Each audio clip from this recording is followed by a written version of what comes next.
OpenAI has finally given us what we were waiting for. If this is the year of the agents, OpenAI is not going to be left out. By the way, is it the year of the agents? That's a question we should probably consider as well. But their demo was actually really awesome. What OpenAI did with their demo was it was like 23 minutes. It came out of nowhere. Sam Altman and 3 engineers are there.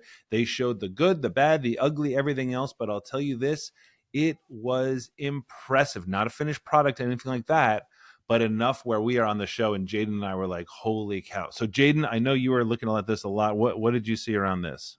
So the first thing I want to bring up, a lot of people were excited because OpenAI was like, okay, like we're announcing this and we're launching it. And I always appreciate an announcement and an actual launch. Totally. The only caveat to all of that is that it's only for the $200 a month tier, and they'll get it for premium users later. But like, it's kind of like technically it's launched, but how many people have the $200 a month tier? A slim amount. Lucky for me, my CTO AI box does pay for the $200 a month tier, so we're able to play around with it and test it out. This is really, really cool. I'm not gonna lie, I'm super excited about this. We're seeing this though as not like the first people to do this. It's cool when OpenAI does it because they're the biggest. They usually do things very well. But we saw something very similar, essentially demoed by Anthropic not too long ago. Google, we know, is working on this, and Perplexity's got some interesting sort of semi-similar stuff in the pipe. So I think this is exciting because when OpenAI gets in, it's like the big players in. But I don't think it's it's not like they've invented this brand new thing. Everyone kind of knows this is going on. Connor, from I guess from what you've been seeing or from what you use AI for every day, like what are some of the use cases you would envision yourself using something like Operator for? Yeah. So first, like, let's talk about like what we're seeing. So, by the way, if you're not with us on YouTube, Jaeden always does these phenomenal screen shares and everything else. So join us on YouTube if you can. So first of all, with an AI agent, let's just clarify what this is. This is when essentially Claude, OpenAI, ChatGPT, whatever it is, takes control of your computer and carries out the task by itself. So you could say, hey, help me plan a trip to Joshua Tree National Park. And it'll be like, sure. And then you take your hands off your keyboard, hands off your mouse, and you'll actually watch it clicking through websites. So it's not a black box. You'll watch as if somebody else is controlling your thing. It's very human in that way. Also, it'll be with OpenAI, it's connected to OpenTable, Instacart, etc. So the demos they were doing were kind of cool. They showed a photo of a handwritten grocery list and they said, hey, order all these things for me. OpenAI, ChatGPT is like, sure. It takes control, hands off your keyboard. It goes over to Instacart. Obviously understands your grocery list, clicks through. It said, hey, now get me tickets to the Lakers game under $500. It goes and finds StubHub. The cool thing about this is that it does a lot of things in parallel. I was really impressed by that. Yes. And then it came back and checked with you. It's like, hey, so I know you said Lakers tickets here, but the tickets aren't great. Do you still want these? And on Instacart, it might have said, hey, I know you were looking for red peppers, but they only have green peppers. What do you think of that? So it knows when to kind of catch you up and get you in the loop. So that's essentially what an agent is. Again, Anthropic, who has Claude, has this with computer use. Terrible name, but we love you, Anthropic. Operator's better, I think, as far as naming Operator's goes. so much cooler, so much cooler. So how now would we actually use it, to your point, Jaeden? The answer is we wouldn't, right? Right now, I would not use something like this. It's a little more of a novelty because I can book my own stuff and this would just freak me out too much that like, if it goes down the wrong path or something like that. But the fascinating thing here, folks, is that before releasing something like this, they have to red team the heck out of it. And red teaming just means they have to look for all the bugs, anything that can go wildly wrong. The fact that they're releasing it out into the wild is a really big deal. Not just demoing it, but releasing it is absolutely huge because it shows just how advanced this is. Now, is this really useful right now? Not really. I kind of think of it like Sora or one of these video generators, which is it's very cool, but can you actually use it in your work? Not right now. But that's just me. Jaeden, are you thinking already that these are useful? Or are you thinking, okay, it's more of an indicator of where we are? I think it's already useful. I'm already excited. And when I say useful, I mean like barely useful. Like basically, I think you can do stuff because I am looking through Twitter and seeing people like show interesting demos. If you go look at Rowan Chung on Twitter, he's showing a bunch of things that he used it for. So one, he planned a weekend trip and he based it off of Reddit essentially. So I guess Yeah. there's like some hidden gem uh, subreddits, and he had it go through it and book a trip. That was kind of interesting. Whatever. He had to go do some crypto investment research. I mean, again, actually, probably wouldn't trust that. He had it book a one-way flight from Zurich to Vienna. So again, something about like that and spending money kind of sketches me out. But I think you're always looking at it and watching it. I'm just sharing some use cases to get people's brains spinning. Another thing he did was scheduling an appointment with his barber. One thing that was interesting on this is, and it looked at his Google Calendar to see when he was Right. available. What was interesting for me on this is it said the demo actually pinged him and said, "Hey, look, you actually have to sign into your Google Calendar to like Right. check," because he told it like, check my Google Calendar, schedule a time with my barber. Um, but so like that's kind of annoying. You had to go and sign into it. It's like not necessarily on the browser of your computer. It's kind of its own one. It did say that his login was saved session to session when he tried to run the whole thing again. So to me, that's interesting. If you can like log into all of your passwords and accounts that you want to give it access to, and it can continuously access it, I actually think that's a very useful thing.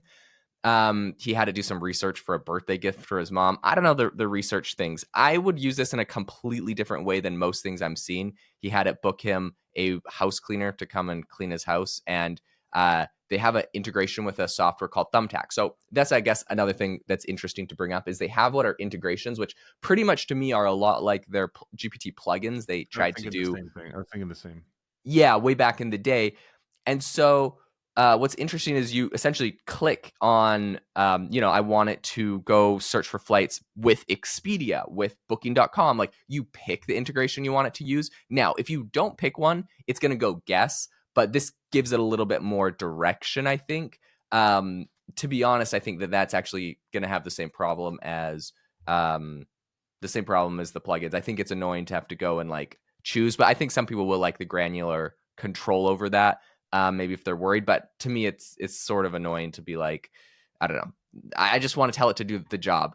But maybe I have a really complex prompt that I reuse. I also don't find this something about this to me isn't like as useful for one-off things. I think I would build like automations for things that need to happen repetitively. That's when I think it would it would need the most help. I'll kick this over to you, Connor, because I know I've been talking too much. But the last thing I want to say is I saw just a funny tweet the other day that was like, now that Operator's out, I spend 32 minutes doing something that used to take me 2 minutes to do. It's like, Well, that's what I mean though. Like it's you're sort of, it's like teaching a new intern or something like that. You have to get used to teaching these things, but they're not utterly reliable right now. They're just awesome, and I think again it's more directional. But this is what's so fascinating. And by the way, love Rowan's work. If you don't subscribe to the Rundown, his newsletter, it's phenomenal. Uh, but this is the thing that all these companies are building this simultaneously. I think the huge thing is that this is getting enterprises salivating. So there's a lot of talk out there that Sam Altman is just trying to hype this up for a potential IPO. But I will say this, that businesses, when they think about, starting to replace people or starting to do more mundane tasks, something like this, you're getting a glimpse of what they're talking about. When Jensen Huang of NVIDIA talks about creating a whatever, $3 trillion company, which I guess they already have maybe, but like, with 100 million agents, this is what he's talking about. Very narrowly focused agents that can't go too far off the rails, but a ton of them working in context. I want you all, though, to think about what this means for the future of work. I'm not trying to get too high level or ethereal here, but we are going to be entering a period in the next however many years, let's call it 2 years, 3 years, where humans are going to be essentially managing agents. That's how it's going to work. You have to keep quality control, and people will be quality control on this while this thing does the work. In the same way, when you're driving a car, you're essentially managing this engine and steering and all that kind of stuff of a car. That's doing the heavy lifting. That's where agents are going. So even if it's not terribly useful for you right now, and it's not because you can't really trust it, it is going to be directionally correct, and it is going to be extremely helpful, especially if you are a leader in a company, or if you have access to a leadership in a company. You will wow your leadership when, first of all, generative AI, but secondly, you understand what these tools are and where they are on. I'm not going to call it the hype cycle. I'm just going to call it sort of the cycle, because these things are going to improve super rapidly because they're going to use AI to improve. So for today, what I love all these examples and everything else, but for me, it's a directional look at where we're going today. And by the way, Jaeden, close us out by telling us your use case. You have AI Box. You have this phenomenal thing which people can get involved in. It's all about bringing AI into workflows. It's this incredible company that Jaeden is building that you can be a part of as well. But how does this sort of relate to what you're doing at AI Box? Does it? How do you think about it? Yeah, so the thing that I like about this is that it can take over your computer and complete tasks. So what we're building an AI box is essentially predictable, repetitive AI automation workflows. And so what you'd essentially, how this would integrate with a tool like Operator is you'd say to Operator, hey Operator, go to AI Box, go to this tool, run it to do X, Y, and Z, automation. Take that, do X, Y, and Z with it. Go over to this other automation on AI Box, take that, run it, accomplish this task, send it to these people. Like eventually, these will become agents and will be very complex. And so the thing that the way we look at it is we're just trying to create the best tools possible with on our platform that these AI agents can go and execute on and use. Because theoretically, you could tell an agent to go and accomplish a task, but you don't always know that it's doing it the best, most efficient way. If you have an expert that's created a tool for creating a LinkedIn post or a tool for creating a specific type of legal document, that a lawyer created this template for creating a legal document and it created this thing, like that's going to be a lot higher quality because they have put their time, energy into making the prompt and know exactly what they're looking for and doing.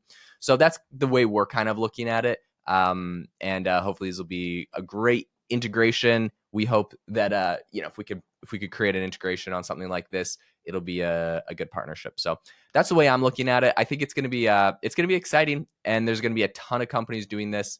So buckle up. It's only getting crazier from here. Listen, if you enjoyed the podcast today, the number one thing you could do to say thank you is to drop us a review. We really appreciate all of the reviews. We read them all.